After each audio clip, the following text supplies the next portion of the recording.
उकडीचे मोदक हा गणपती बाप्पाचा अतिशय आवडीचा नैवेद्य.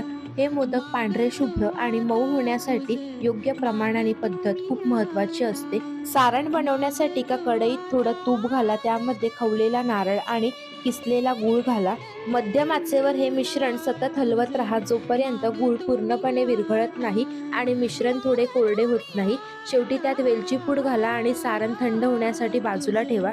उकड काढण्यासाठी एका पातेल्यात 1 वाटी पाणी गरम करायला ठेवा. त्यात तूप आणि मीठ घाला.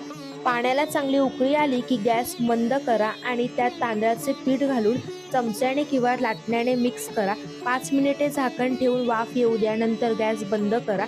हे गरम पीठ एका परातीत काढून घ्या. पाण्याचा हात लावून पीठ चांगले मळून घ्या. पीठ जितके छान मळाल तितके मोदक मऊ होतात आणि चिरत नाहीत. मोदक वळण्यासाठी पिठाचा एक छोटा गोळा घेऊन त्याचा वाटीसारखा आकार बनवा. त्यात तयार केलेले सारण भरा.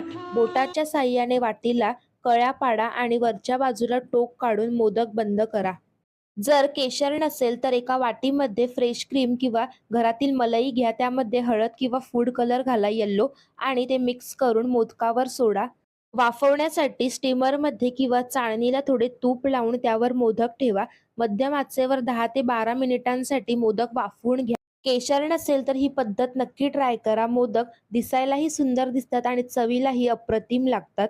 मऊपणासाठी आणि चकाकीसाठी काही टिप्स देते. उकड मळताना ती खूप गरम असते, तेव्हा वाटीच्या तळाला थोडे पाणी लावून त्याने पीठ रगडून मळल्यास हात भाजत नाहीत आणि पीठही एकजीव होतं. मोदक वाफवून झाल्यावर त्यावर साजूक तूप सोडून गरमागरम सर्व्ह करा. धन्यवाद.